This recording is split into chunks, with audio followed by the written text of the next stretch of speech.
안녕하세요. 여러분의 건강지킴이 약사삼촌이에요. 여러분, 동네 앞에 슈퍼를 지나다니다 보면 이 오래된 포스터나 스티커 같은 것들이 이 빛이 다 바래거나 이렇게 조금 만져보면은 바스라지는 거를 관찰할 수가 있어요. 햇빛이 들어오는 곳에 진열된 과자 같은 경우는 이 종이 포장이 빛이 바래거나 또 이렇게 바스라지는 경우도 있어요. 도대체 왜 그런 걸까요?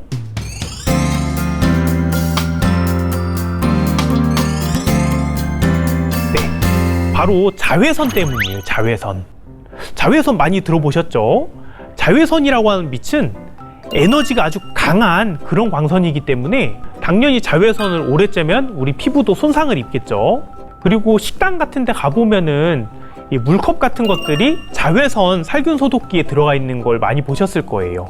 이 자외선을 오래 쬐면 다 살균을 할 수가 있는 거예요. 이처럼 자외선은 잘 이용하면 편리하지만 또 너무 많이 노출이 되게 되면 우리 몸에 독성을 일으키는 경우도 있기 때문에 적절한 관리가 필요해요. 그렇기 때문에 자외선이 특별히 강해지는 여름철이 되면 자외선 차단제를 발라서 우리 피부를 보호해 주는 거예요. 보통 사람들은 이 피부가 타는 것을 막기 위해서 미용 목적으로 사용하는 경우도 있는데요. 사실 선크림을 바르는 이유는 이 피부가 타는 걸 막기 위한 게 아니에요. 자외선이 우리 피부 깊숙이 침투하게 되면 멜라닌이라고 하는 검은 색소를 이렇게 생산을 해서 피부를 검게 그을리게 만들어주는 거예요. 검은 멜라닌 색소가 자외선을 흡수해서 피부 깊숙이 자외선이 뚫고 들어가는 거를 막아주는 거거든요.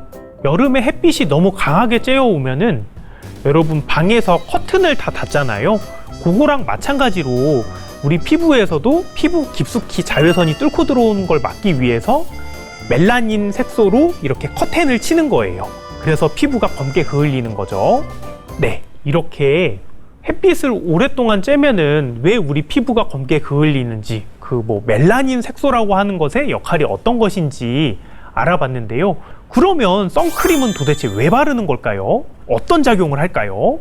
선크림에는 이 두 가지 역할을 하는 성분이 다 같이 들어가 있어요. 우리가 선크림을 바르면 허옇게 이렇게 뜨는 성분들이 있죠. 그런 성분들은 대부분 티타늄과 아연 같은 금속 같은 성분으로 이루어져 있는 건데요. 자외선이 들어오면 물리적으로 반사해내는 그런 반사 필름 같은 역할을 해주는 거예요.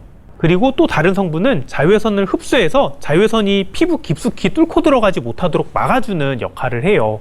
여러분, 썬팅 필름을 잘 붙여주면 굳이 안에서 커튼을 칠 필요가 없죠. 그러니까 선크림을 발랐을 때 피부가 안 타는 건 부수적인 거예요. 자외선에 장시간 노출되면 일광 화상을 입거나 피부가 노화되고 또 피부암에 대한 위험도 높아진다고 하니까요. 햇빛이 강한 날에는 꼭 자외선 차단제를 바르는 것을 잊지 말아 주셨으면 좋겠어요. 우리 피부가 손상되는 것을 막으려면 가장 중요한 것은 자외선이 너무 강한 날에는 야외 활동을 되도록이면 피해 주시는 거고요. 부득이하게 야외 활동을 해야 될 때는 이 선크림을 꼼꼼히 잘 바르고 주기적으로 선크림을 더 발라주시는 것이 좋아요. 이번에는 햇빛을 받으면 왜 피부가 타는지, 도대체 왜 선크림을 발라야 되는지 같이 알아봤어요. 다음에는 조금 더 유익한 건강 정보를 가지고 찾아올게요. 여러분 안녕.